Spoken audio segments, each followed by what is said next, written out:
Greetings and salutations, and welcome once again to the Newsman Weekly Podcast episode. Stop, Richie. Jesus. You know, I gave you one job, man. I'm sitting here with low energy on a Tuesday morning, and you come in with the most milquetoast introduction to the Newsman Weekly Podcast that we've had in our entire now 38th episode. One job. I thought it was pretty good, but maybe we could do a take two. Episode 39. Got one shot. You blew it. Yeah, we're not doing take two. Hey, folks, thanks again to all of you for joining us today on the official Newsman Weekly Podcast here at Richland Source. I'd like to apologize on behalf of my friend Grant Ritchey, who I entrusted, since I am dragging Tookus today. I entrusted him to begin today's show with a shockingly high energy level, get everybody fired up, and then he came in with the, oh my God, it's time to go. We can only go up from here. Well, that's exactly true. The show can only improve. Episode 38. Woohoo! Let's go. Let's go. You know, you could spend your time in a lot of ways. I did spend 30 seconds this weekend on Netflix when I had 30 seconds. Watching the Formula One Drive for Success show on Netflix. F1 season starts next weekend, so get ready for that.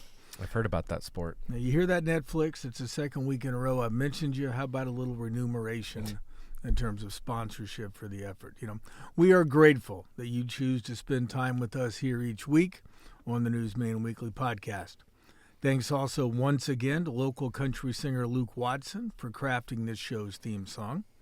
And as you now already know, I'm joined once again by Zac Hiser, the executive producer of the Newsman Weekly, and Grant Ritchey from Knox Pages, who is no longer starting off the show, but he is the show's official videographer for at least one more week. Gentlemen, how was your weekend? I had a pretty classic Mansfield weekend. I went to a show at Relax.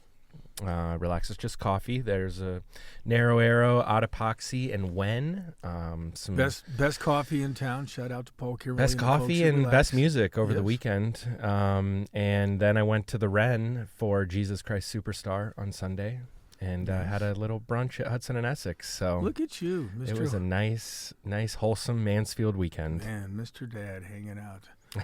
Richie, what in the world happened down in Knox County on Saturday? Well, we had a shooting at a Dollar General at the Kroger Plaza, Mount Vernon, Saturday night. So I was busy Saturday night with that. You were there? You were part of the shooting, or? Well, no, I was covering it. Okay, I wrote a story about it, but no, Cheryl's playing. She got some photos of it, and we eventually got a release from the police department there, and we'll definitely be doing some follow-ups on that. So stay tuned on Knox Pages for that. Now, you said it was a shooting. This was a homicide, correct? Someone died? Yeah, it happened in the store, and the cops arrived there, and there was a dead body found at the store, and the suspect allegedly fled the scene, and they got a suspect, and he's in custody in the jail right now. So, all right. Well, stay tuned for that on Knox Pages as Richie and Cheryl Splain try to keep you up to date on gunfire and a homicide in Mount Vernon over the weekend. Do you have any other fun over the weekend? Is that pretty much it? I saw this new Bong Joon-ho movie called Mickey 17. If the director reminds you of anything, it was from the same guy who made Parasite back in, I think that was 2022 or 21. So was it good? Yeah, it was pretty good. As God is my witness, I have no idea what you're talking about. It won the Best Picture Oscar, I think. Parasite. Yep, Parasite. Yep, a couple years ago. A couple years ago. Maybe I did see that one. I don't remember. It's pretty good. I need to watch more movies. Yeah. I got to be honest with you. I spent my weekend running myself ragged. My aging butt, as I mentioned earlier, is officially dragging. I don't mind saying it. Continue to follow Mansfield native Matt Failor in the 2025 Iditarod race in Alaska. We'll talk about that in a little bit. But lots of stories and photos and videos at Richland Source. Lots of Facebook updates every time the dogs move, I move. A few updates in our Slack channel. Yeah. I was thinking, does this man ever stop working? No. That's and now why I have to catch up with you today. Yes, that's why it's called the Newsman, because, You have to stay busy. But we also had the last 3 performances of the play that I was performing in at the Mansfield Playhouse Friday night, Saturday night, and Sunday afternoon. Great crowds all weekend. We had the biggest crowd of the run on Sunday afternoon, so I'm grateful for the opportunity in my 15 years of shows at the very wonderful East 3rd Street Community Theater. But I also got to tell you, I freaking hate time changes, especially when I lose an hour. Mm-hmm. Which one would you keep? The one we're currently in right now, or the one both? I don't care. I don't have a preference. Just pick one. Here's what happens, okay? I get up every day at 4 a.m. During the Iditarod because it takes me 3 hours to pull everything together. I get up, I look at Iditarod.com Insider, I look at the GPS tracking, see where things are. I look at what photos I can find. We have 2 wonderful photo stringers who are doing great work out there. So they send me emails, so I check those. I look at videos that the Iditarod has posted. I make requests. They'll send me those videos. I take a look at social media to see what other people might be saying, especially about Matt Failor, his Alaskan Huskies adventure. What social media outlets? Do you look at like other news outlets, or are you looking I primarily at look 17th at Facebook. Dog? And Yeah, I look at Facebook, some Instagram, things like that, just looking for tidbits of information, things I can see. I take a deep dive into the standing charts so you can see when people pull into checkpoints, when they pull out, who's taking their 24-hour break, who's taking their 8-hour break, where are they at. They have some wonderful live streams at various checkpoints where I can do screen grabs and things like that. But all of that takes time. So normally I get up at 4. I can post a story by 7. Problem Saturday night was I get home from the Playhouse at 11:30. And as it turned out, the time change, instead of getting up at 4, it literally felt like I was getting up at 3. yeah, So you can imagine my chagrin when the alarm went off Saturday morning. So That's I rough. hate time and changes. it's you still haven't adjusted. It takes like a couple days to really adjust to that. Yeah. So then when I do get up, I spend 3 hours getting that story ready, do a couple of Facebook updates Sunday morning. Early afternoon, it's time to go to the Playhouse for the matinee, help strike the set after the show, get home last night about 7, and it's like, oh, well, I'm not doing any more updates tonight. I'm going to bed. Yeah. So. Yes. But hey, folks, we've got a great show for you again this week. In a few minutes, we'll be joined by Lexington Mayor Bob Jarvis to bring us up to date with what's going on in that village. Bob took office as mayor in January of 24 after 17 years as a member of Lexington Village Council. I've known Bob for years and years and years. If anybody can update us on what's happening in that community, and it's just under 5,000 residents, it's Bob. So stay tuned for that. Before that, we got a little local news to talk about, so let's do that. I mentioned earlier, Mansfield native and St. Peter's High School graduate Matthew Failor is mushing right along in the 2025 Iditarod Trail Sled Dog Race across Alaska. The race began March 3rd in Fairbanks and will end when they get there in Nome, hopefully in the next several days. Many thanks to our friends at St. Peter's School and the cooperation of Iditarod.com Insider. We're still providing deep daily dives into the race, which we will do every day until Matt mushes under the famed Burled Arch in Nome, where his wife Liz and his son Theo will be waiting for him to get there. We're about halfway there, right? He's about halfway. Yeah, Matt is a little over halfway now. On Monday morning, he was in Grayling, and I'll have to look and see where he's at now. But there was a funny moment Sunday afternoon, not funny, but at least interesting. And you can go to richlandsource.com and our Facebook page and see the video. With the way the trail is this year, there's actually a north-south loop that comes on the trail. So you have places where mushers are going north and south simultaneously. And there's a video of Matt coming south and Jesse Holmes, who was leading the race at the time, coming north. And these are both veteran Iditarod guys. Matt's in his 14th. I think Jesse's in his 7th or 8th. I think it's his 8th. Some of you might remember Jesse Holmes from the National Geographic TV show Life Below Zero. Jesse is a TV personality, and he's a very interesting character. But the two teams approached each other, and there's really only one trail cut through some fairly deep snow there. And Matt, as he should have done, kind of veered off to his right a little bit to let Jesse have the trail. Jesse's leading the race. Mm-hmm. And the two of them, Matt and Jesse, tried the most awkward high five that you'll ever want to see. Yeah, I watched that video just right before we went on air. It seems like the dogs were more confused, because Matt's dogs had to veer out of the way. Right, they're like, "What are we doing, Dad? Yeah. I mean, this is the trail. What do you mean go right? Right. What are we doing?" But there's, you have to keep the dogs as separate as you can.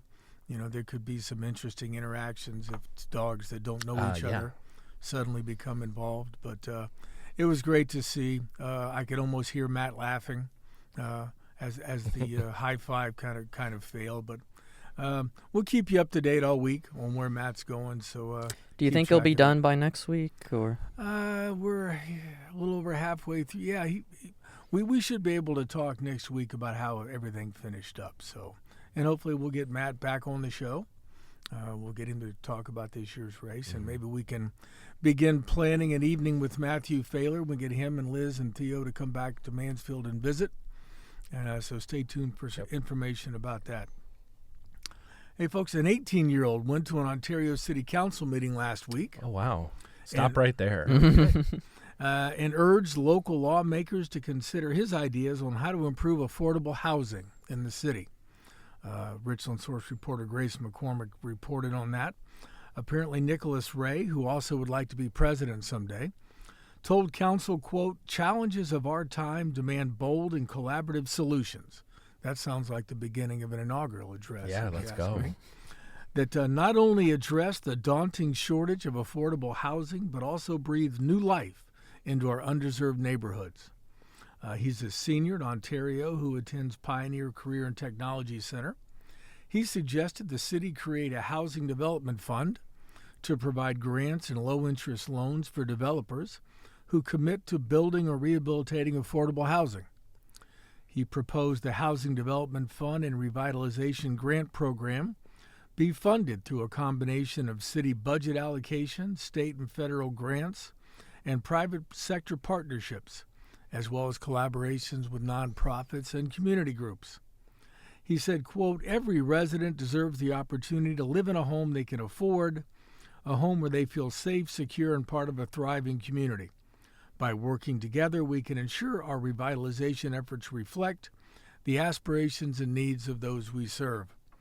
I honestly have no idea if Ray's ideas will work in Ontario. Certainly council was receptive to the idea of a young man coming in.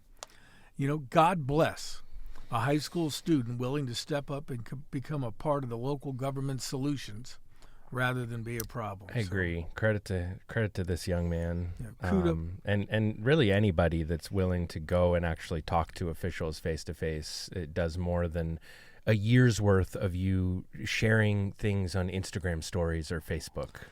Well, hey, which you're just shouting into the void. Exactly. I'm wondering how old you got to be to run for city council. Potentially, this person might want to run. I'd have to look at the Ontario City Charter, but I would think at age 18, if he's interested, that should be out there for him. But yeah, good ideas. You know what? Kudos to Nick and to the Ontario officials who took his ideas seriously.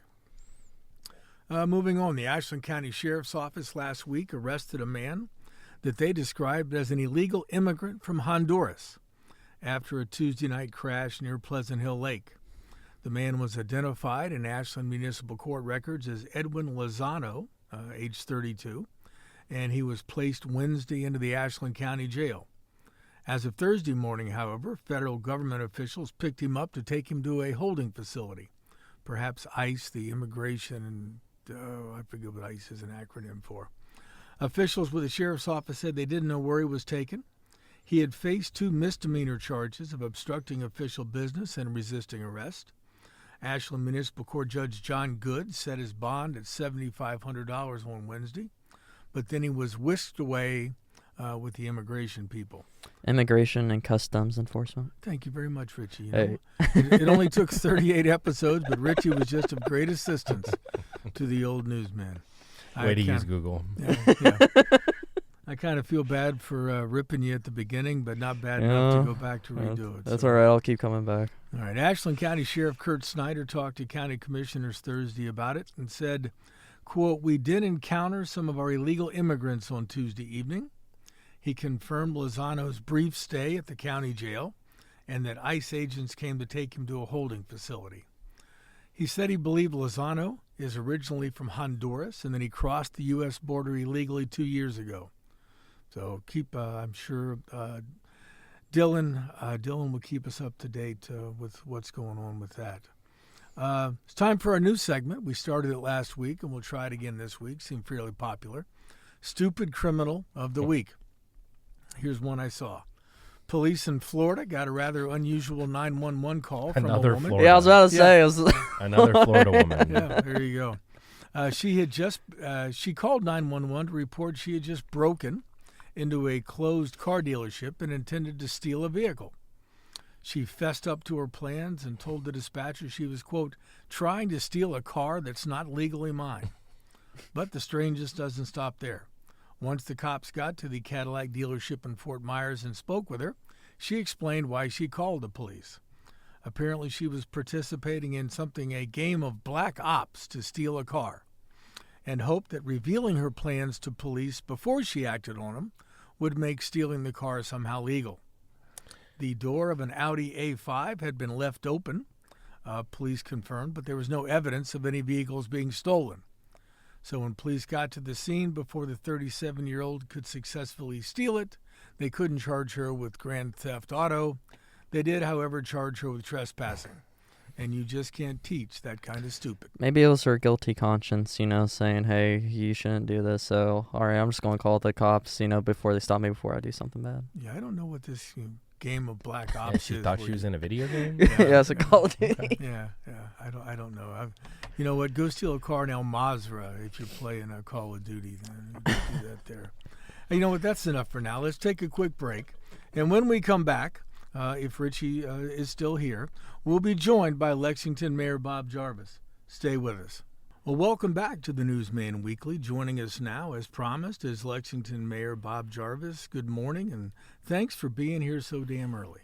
Well, good morning, and thanks for having me. It's not too early for me. I'm usually up by 5:30 anyhow. I like to get out and do like a 3.25 mile walk before I get things going in the morning. Okay, just stop with that kind of talk. The 3.5 mile walk in the morning. Do you do that when it's like 10 degrees? I do. Well, there you go. Yeah, I've got the gear.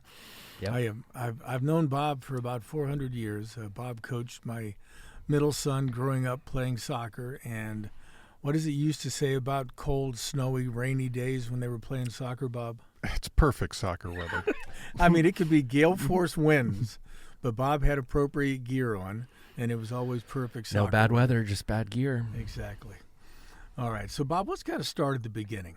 Where did you grow up, go to school, and how in the world did you end up in Lexington, Ohio? Actually, I was born in Mansfield, Ohio. We lived on Parkway Drive, one of those spoke streets up from North Lake Park. And when I was 5, my dad worked for Ohio.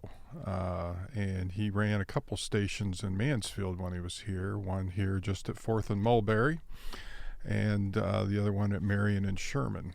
And then he got into more of the sales of it and calling on other stations, so they transferred him up to Norwalk. And that's where I basically grew up, except for my last couple years of high school.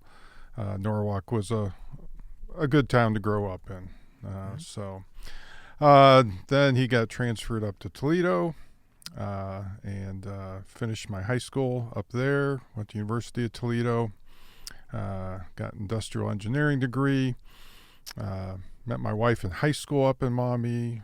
So I graduated one weekend, got married the next weekend. Oh, my goodness. In August, and then the wedding was Saturday. Sunday, we were driving down to Lexington, Ohio, to live in the apartments behind Geyers there because I had a job at HPM Corporation in Mount Gilead, and my wife, and that one could have waited, but my wife had to start school. She had a job teaching in Mansfield City Schools. So we picked Lexington as kind of a place in between to live.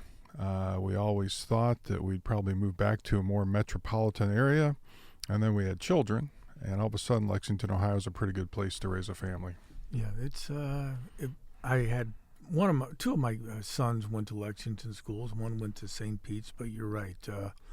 I had I guess the exact opposite. Mansfield was a bigger city than I ever really wanted to live in. I mean, the thing I like about where I live now is if I turn right out of Walnut Hills, there are cows and there are fields.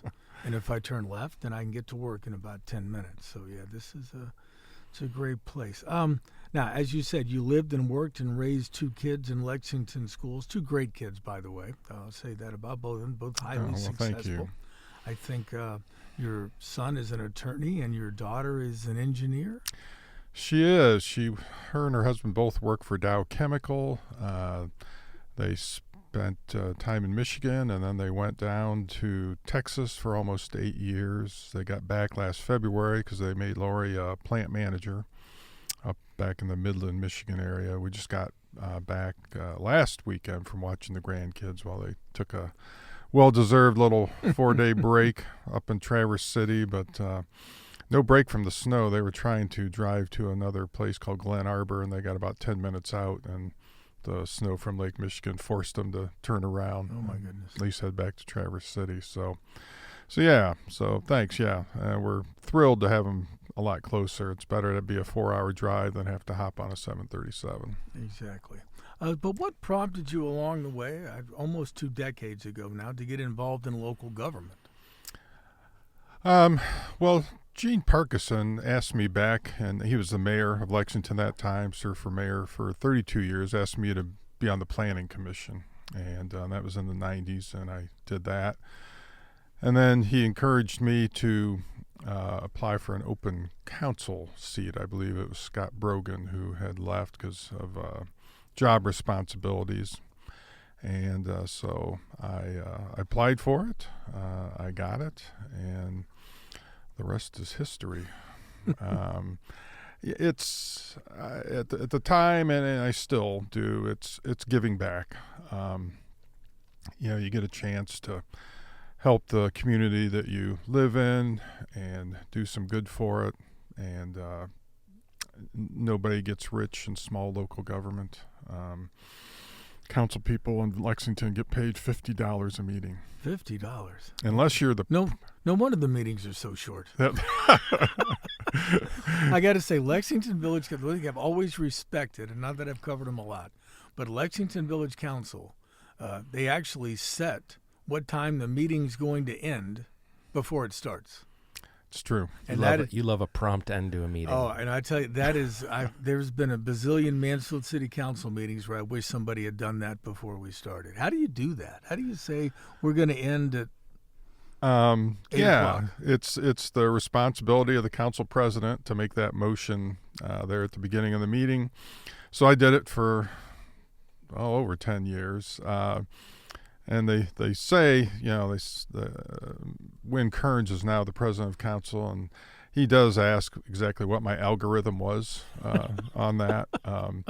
You just kind of look at your agenda, resolutions, look out in the audience if you have guests, that you think will want to speak, or if you've got anything special, and then you go from there. There have been plenty of times where I'd have to make a motion to extend the time, and that when things did get too long. So. Now, is that actually in the village charter that council must set a end time when meetings begin? Or is that just tradition now? It's not in the charter, but it's something that's in like our council meeting rules. Okay. Yeah. All right. Now, you spent 10 years, I think, as village council president. Yes. A couple of years ago, you decided to run for mayor. What were the reasons? What made you say, you know what, I've done some time on council, now I think I'd like to be the mayor? Yeah, doing some time's an appropriate way to put it. No, that's not true. I enjoyed all my years at council, and even my first year as mayor. It just seemed logical in the next step. At the time, Mayor White wasn't sure if he was going to run again, and I just wanted to see some things continued that had gotten started in that. So I thought, well, I'll take out the petitions, and of course, as you know, it was an easy campaign. Nobody ran against me. The exit polls were strong. It was a good first year. So now, Lexington does have a full-time administrator, so the mayor's job isn't considered like a full-time gig, but I somehow doubt you put in a lot of part-time hours. Has the job kind of been what you thought it would be, or what are the major differences that you didn't anticipate? Well, it's been a good first year and an interesting first year. I was new. As you indicated, our village administrator, who's Mr. Peter Tem, he was new because our old village administrator had retired, Andy Smallsty. So we had me, we had Pete, Rachel Fagan moved into assistant finance director, and our chief of police, Troy Weaver, had only been chief, even though he'd been with the department for a while, as well as Rachel being with the village for a while and Pete being with the village for a while. He had only been in the role for less than a year. So the first year we were kind of all figuring out our roles and that. As you indicate, I mean, right in the charter, it describes our government as a council, mayor, village administrator government. So that the term is that's a strong administrator, and Pete's crushing it. Yeah. I'll say that. And Pete's worked for the village since he was 16 years old. So, I mean, I watched him hop on a tractor and drag the volleyball courts at the Blueberry Festival last summer.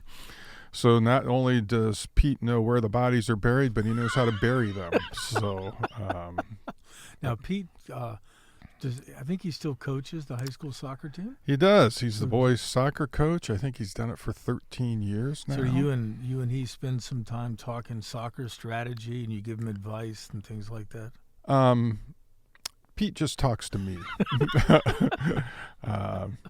I don't have a lot to offer Pete. He played for a long time and in high school and college, and he's doing a great job with the program up at Lexington. So I just try and pick up some nuances and learn from him. Yeah.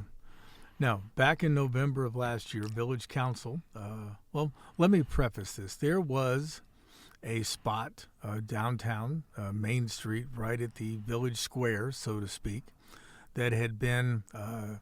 over time had become, there used to be like a little strip mall there. I think you called it a strip mall. Yes, you're right. That had closed, and it was becoming an eyesore. It was torn down, and it was just this rubble pile and weeds, and it was right in the center of town. And I, among others, I'm sure, complained to you and others, when are you guys going to do something with that thing? It is just a crap show right in the middle of the village. What can we do something? Well, then back in November, council authorized the purchase of 4 undeveloped parcels, I believe downtown, for about $1.5 million.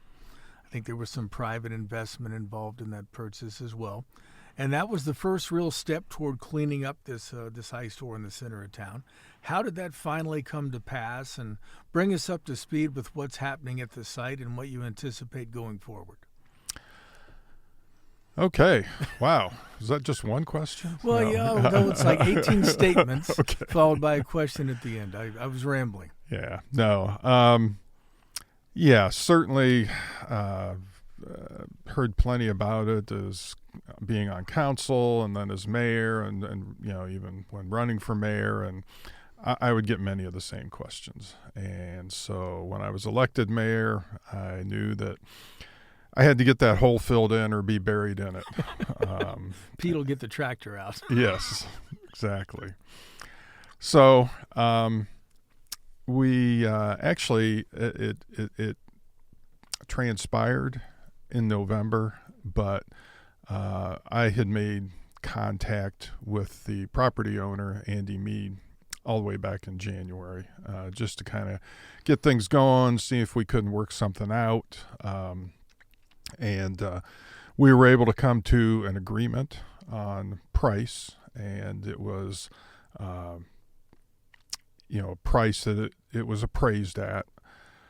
And then the other nice thing is that Mr. Mead, right now, we just finished. He took all the garbage out, had them bring in fill, compacted fill. Just last week, they got the topsoil out and spread, seeded, and strawed last Monday. So every time I drove by, I looked really close in the last week for grass to start growing. So that's how that got going. Glad we could work out a deal for Mr. Mead that worked for him and the village, and he's been very helpful with that. Since then, this year we're just going to leave the grass grow, get a strong showing there, and then next year we'll look at putting a structure or two on there to make it a little bit more of a gathering place. Had suggestions, ideas, a bandstand, a gazebo. One of my favorites would be like a stone or brick fireplace on a nice concrete pad, so that you could, go next door to Nickel and Bean, get a coffee, and even in the wintertime, sit around the fire and drink a cup of coffee and that. So that would be nice. I got that idea up in Midland where my daughter lives. They have them on every street corner up there in their downtown. Well, so there's no plan to sell that land and have it redeveloped into something else at this point. No. The part that's seeded will remain green space. The old State Farm building, we're getting it back up to snuff. It had been unoccupied for 4 years, so we're looking to lease that out to a business. And we've already had interest, number of people calling us and that. So, somebody that'll be good for business, interested in being there in the long term and keeping the looks up of the square. Well, kudos for that, and I'm grateful that we don't have to bury you in that hole. Yes, yes. Now, back in 2021, you were president of council. I think you helped create what's called the Leverage Lexington 2035 Comprehensive Plan. Mm-hmm. Very interesting, lofty title. It looked at things like economic development, housing issues, parks and recreation, zoning, land usage. In the last year or so, or since 2021, what do you think are the biggest steps you've been able to take thus far, and what's coming next? Like I said, it's been a good year this year. As part of that, we did receive a $425,000 grant from the state of Ohio that we're going to be applying down to at the Senior Depot trailhead, we call it, for the bike trail, and that. That's going to be exciting. We're trying to just spruce up the village, how it looks, get more businesses interested in being in downtown Lexington. So we're kind of looking at that as economic development. But down at the depot, we're going to put in some concrete tiered seating that faces the Clear Fork. We plan on having like a 40-foot wide overlook over the Clear Fork there, and then putting things around the whole depot, pavers, and making a nice place to sit, enjoy a meal if you want to outside on Tuesdays and Thursdays. The senior center serves lunch and that, and seniors gather there so they can do that, and it should be just a nice gathering spot for down there. So that's part of it. We're excited about that. Probably a couple years to get that all done, but we have had it designed and have had meetings with the Edge Group, the same folks that are doing Mansfield's downtown Mansfield renovations. And then, so once you come across that bridge, you'll see that first. You'll come up to a revitalized square, and we're also looking at getting a couple of sidewalks put in to make things safer. As you're aware, the new elementary schools, their money's been released for Lexington to do it, and they're going to put it looks like at the Central Elementary in front of that, and that. So we'd love to get a sidewalk down Fox Road from the water tower all the way down to Delaware, and then a crosswalk there. And we're applying for a grant, and I think we'll be able to get it. It's a great project for this with the two new schools there. It's called Safe Routes to School. Mm-hmm. And I know Plymouth was able to that's the one I was thinking get theirs done that way. And then we were looking at a sidewalk. We just met with ODOT about this last Tuesday, half a dozen people from ODOT, and it was a great walkthrough. But down there on Plymouth Street, our community park where the baseball fields are, and then we've got Patriot Park across the road, new park, and we want to make it safer for people to cross there. That would be outstanding. Yes. Yeah. And we actually got a grant to do that. Oh, cool. And so our meeting was very good, and then the folks from ODOT explained to us how this was actually going to have to work. So Lexington acquired the land back in the 70s, and I can't remember through what federal program. And I'm already making a short story long. But as it turns out, we not only, since it's a floodplain, we have to work with the Army Corps of Engineers, but since it went by acquiring through this federal program back in the 70s, the ultimate decision and approval has to come from the National Park Service. Oh, my God. Yes. That's what we said. Yes. We heard that. Yeah. And they typically take 8 months to review, and then if they don't like something, they just say, no. This isn't working, and you resubmit and you start all over again. Now, here was even the more interesting part. Since the National Park Service has approval on it, put in a sidewalk there, we're taking away from parkland. Oh. So then we will be required to purchase land in the equivalent amount of what we've taken away by the sidewalk adjacent to the parkland, and we'll pay market price. But this one, what I thought was going to be one of the simpler projects, this will probably be the longest drawn out one. So whenever I talk to Bob Bianchi, the city of Mansfield engineer, this whole Main Street thing that they're doing in Mansfield now, there's a $7.3 million federal grant as part of it. And Bob just rolls his eyes when you start talking about federal approval for things, because it's like every time you get through one hoop, they put up 4 more, and then they put a wall at the end of the next hoop and say, no, you got to jump back through these 3, and then we'll get you this one. I mean, I believe it. And I just want to say, that was great. They said, this is a great project. Couldn't think of one any better. But then they said, but this is how it's going to have to go.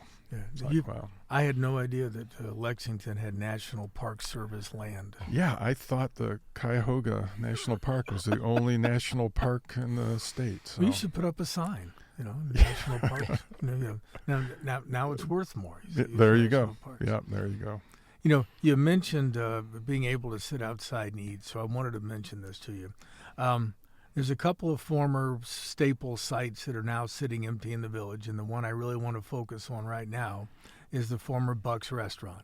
Now, you and I are old enough to remember when the old Buck's was still there before it burned down. Yes. And that was the most amazing place to eat burgers and fries that I've still ever seen to this day.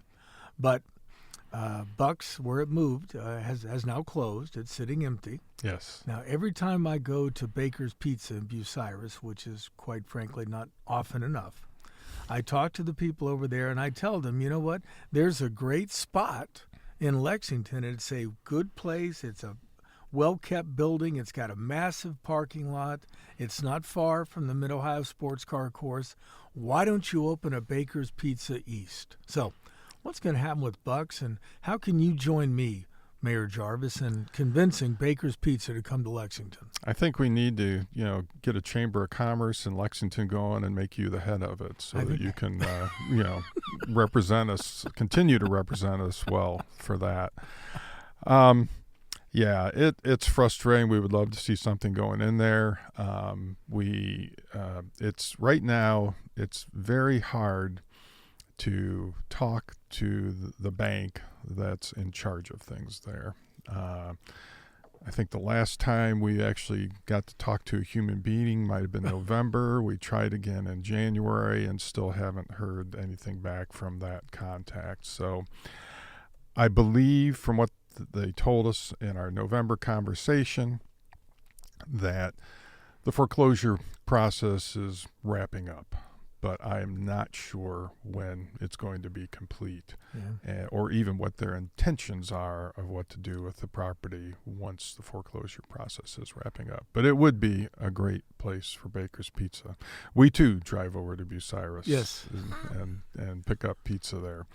It has to be great pizza and cold beer if I'm willing to drive 30 miles just to get it. I understand what you're saying. Yeah, it's a worthy trip.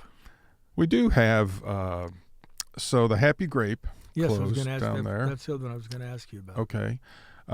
River Rock from down in Belleville has purchased Happy Grape. We're breaking news here, folks. And they've got it. They're doing it themselves, so it's not going quickly, but it's down to the studs in there, and they purchased the liquor license, purchased a Happy Grape there, and so here at some point River Rock will be opening in that Happy Grape location. They're like remodeling it themselves? They are. Okay, cool. Yeah. Wow, good for them. Will they keep the same? This be like River Rock North, or are they going to have a different name? Or I think it's just going to be River Rock. Okay. I guess I don't know. They might decide for marketing purposes to do something else, but I mean the liquor license was River Rock. Okay. So we've seen that transfer. So that's exciting. I've been asked to look into Adora. Oh, yes. Yes. Everybody needs a good Dora. I've got my cup. Yes. Which is, for everybody that might be listening, stands for Designated Outdoor Refreshment Area. So I've begun looking into that, and I'll probably lean on the Crestline Mayor's advice there. They've got a rather expansive Dora in that. So, and we'll see what we can do about getting one of those set up. The biggest Dora I've ever seen is Bourbon Street in New Orleans. Okay, yes. One thing I think about walking Vegas down, probably is. Well, I've never been to Vegas. Never been to Vegas. So wow. You got to find some solutions journalism out there to go cover. The thing I loved about Bourbon Street is when you're walking down the street, the bars have walk-up windows, so you don't even have to go in. You just walk up, order it, they give it to you, and you just continue down the street with your hurricane in hand. I mean, that's wow. It's a perfect way to. I've never been to New Orleans, so. So you were talking about Bucks. The infield's still up and running, though, right? Yes. Okay. Yes. I guess I'd missed the Bucks closing. I knew it was, but this happened in the last couple years, right? I don't remember the exact date, but. Yeah, I'm not sure either. But yeah, it's been at least 2 years. Okay. Yeah, and Bucks, for those not familiar, it is a pretty massive building. I mean, you could open, and there's also an upstairs event center type room. Yes. So yeah, but the infield and Bucks are two completely separate entities, right? But if you buy that building and start something there, you kind of have the advantage of like being the infield's restaurant, right? Yes. Unofficially. That's correct. And you're 5 miles away from the Mid-Ohio Sports Car Course. Yeah, during the summer, I mean, it's just that's the spot. Yeah. So much tourists. Second member of the new Lexington Yep, Chamber let's of go. Commerce Exactly. right here. So again, to all of our fans who love Baker's Pizza in Bucyrus, please encourage them to contact folks in Lexington and figure out how we can get Baker's Pizza to come to the village of Lexington. Hey, while we're talking about things, what about grocery stores? I know there was one, then it was closed, then it was open, now it's closed. I mean, right at the moment, the village does not have a real, what I would call grocery store. Some convenience stores and Dollar General, whatever those type things The are. pit stop has a nice selection of craft beer. Well, I understand that. But, and I know like Hayden Gray's working on a solution story right now about the fact there's no grocery stores in Shelby, real grocery stores to speak of. Anything on the radar in terms of a grocery store coming back to Lexington? There is not. The owners of the grocery store building, the old Geyers, they are currently leasing it out. Okay. So and leasing the refrigerated parts out. So it's occupied in that. And but I do get that question a lot. We'd love to have a grocery store. It's just convenient. Unfortunately, and I would, include myself in that. I mean, how many times did I drive by the grocery store in Lexington to go to Walmart or Kroger's? Yeah. And that's for a grocery store to make it in Lexington. That's, we just have to patronize that. You drove by because it wasn't a Trader Joe's. That's the thing. That's the Okay. perfect spot for a Trader Joe's. Hey, speaking of things related to Lexington, the 2030 census. Yes. It's just 5 years away. The village is teetering very close to 5,000 residents. I think it was 4868. 48. 48. So But if you get to 5,000, that makes you a small city. it does. And I don't know if people understand all the ramifications of what that would mean in terms of local government. Can you kind of give us the highlights if Lexington suddenly becomes a small city as opposed to a village? Sure. Well, we're fortunate with our charter form of government that will continue. Being a city, the charter will still be in effect and roll right over there. We would need to have a civil service commission, which we'd have to get that established and up and running, and that. And then, as Mr. Tem described it one time we were talking, he hates that I use this phrase now, but he goes, we one of the things that happens is we take over responsibility for all maintenance for the state and U.S. routes in the village. Yes. And as he put it, that's just stupid money. It's a lot. I mean, estimates up to $1 million a mile for resurfacing and that. So it'll be interesting. There are projections from the Ohio Department of Development that actually have population decreasing in the county and in all municipalities up through 2050. And they just put that out a year and a half ago. And I just thought, well, that's interesting. I mean, I go to meetings, I hear the talk, get ready for the great wave of people coming with the Intel plant. And it'll be wonderful. I mean, there's, already good things happening due to that, in Belleville down there in this new Y soccer complex. But the numbers from the Ohio Department of Development don't reflect any population. So anyhow, last Monday at the Republican luncheon I attended, and the director of the Ohio Department of Development was the guest speaker.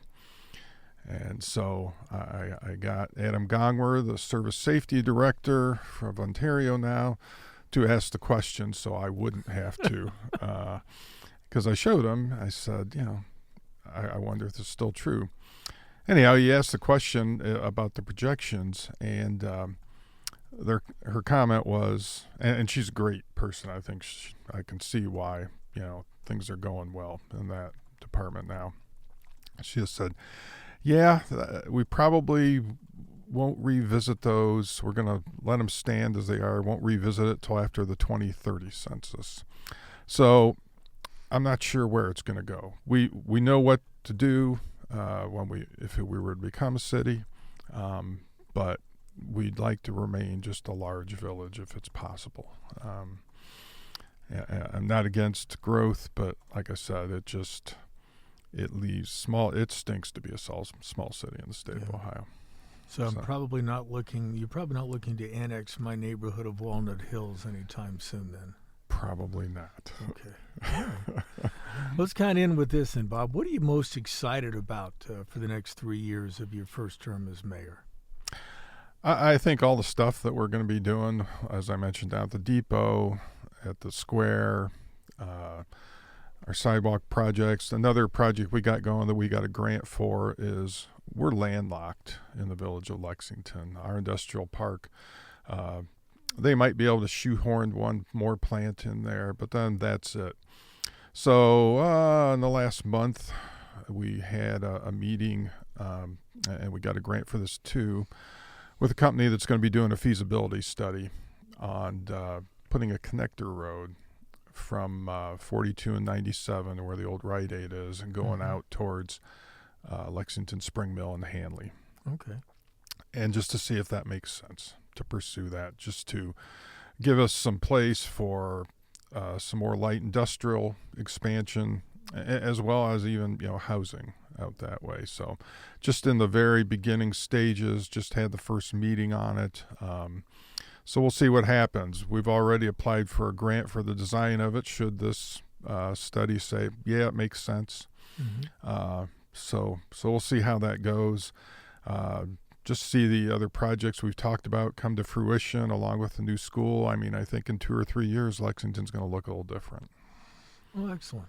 Well, I just requested a Trader Joe's to Lexington. The Okay. Trader Joe's has you can contact them and say, request a location in your town. So I did that on behalf of the old village. You have it. Okay, thank you. So we're making things happen here. I'll get you guys business cards and everything. We certainly would appreciate that. We don't have any cards to speak of. But, well, folks, we're going to wrap up today's show on that note. Many thanks to Lexington Mayor Bob Jarvis for coming in and spending time with us today. Good luck down in Lexington, Bob. Thank you. I appreciate you having me, and thanks for the well wishes. And thanks again to all of you for listening to the Newsman Weekly. Excuse me. I'll be back in a second to put a bow on this week's episode. But until then, remember what Mark Twain said. If you tell the truth, you don't have to remember anything.